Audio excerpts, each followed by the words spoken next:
Morning, I'm Lee, I'm a viral gardener. It's always nice to start off the day sitting down, cup of coffee, listening to the birds on what could turn out to be quite a nice day. Even better, locally sourced, delivered to the door by the Roasting Project, I must say. Pretty happy with it too.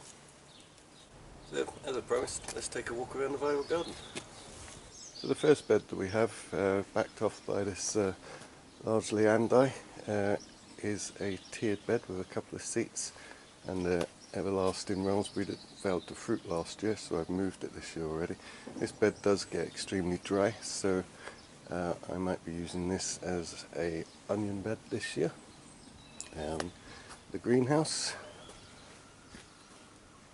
and then we have a second bed, and this is basically a bed that was used last year for veg. Still has the remnants of my leeks in there too, and I'm not going to be taking out all of the plants as I said earlier. So there's a nice blue bush, can't remember its name at the moment. I've also got 5 blueberry bushes here, the bull beans that are hardening off, a wee euphorbia that was planned to go in, and a load of Jacob's ladder that was saved from seed last year. Now here we have my precious little miniature apple tree. Now this is actually 3 apple trees in one go. It's grafted onto a miniature rootstock, and then it's got 2 other varieties grafted onto it. Now believe it or not, this is 15 years old, and despite everything that you're told, it has been moved 5 times, so hopefully this is its final place. But it survived the winter. So this is another bed with a Peony Rose. Now these 2 beds I'm going to be planting in initially just the broad beans. I don't like to put too much competition at the roots of a tree, but the broad beans are nitrogen fixtures, so they should be able to help out the plants too. As you can see, everywhere where there's an edge I've got a strawberry hanging over, so that provides at least 60 around this raised bed.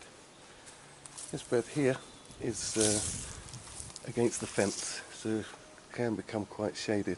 So mainly I've got this laid out for all my beautiful plants, and I'm definitely a fan of lilies, which you will see throughout the year. The lawn got a hiding this year with some standing water. It needs a cut, but it's still a little bit damp. Now this bed still will have some veg in it, because just using an old Victorian technique called pottaging, putting in extra vegetable plants that will share the space between the plants. There's a massive giant Hosta in there somewhere, I'm waiting for him to show, and there's a lily just coming up and a self-seeded Cotoneaster. Now along the walls here we have 3 new beds. These are going to be used for potatoes, leeks, climbing beans. Now the garden is from a south facing aspect from this way, so there is quite a lot of shade that I'm going to have to contend with. And in the corner I've tucked away a blackcurrant bush, and I grew that from a cutting. So it's not the largest garden in the world, but believe it or not, there's still space that I can utilise. All the way along 5-metre garage there and round the corner I'm going to make a raised bed. It's going to be perfect for carrots and some onions to deter the root fly, so maybe try and knock a video up whilst I do that. I'll speak to you later, lots to do today.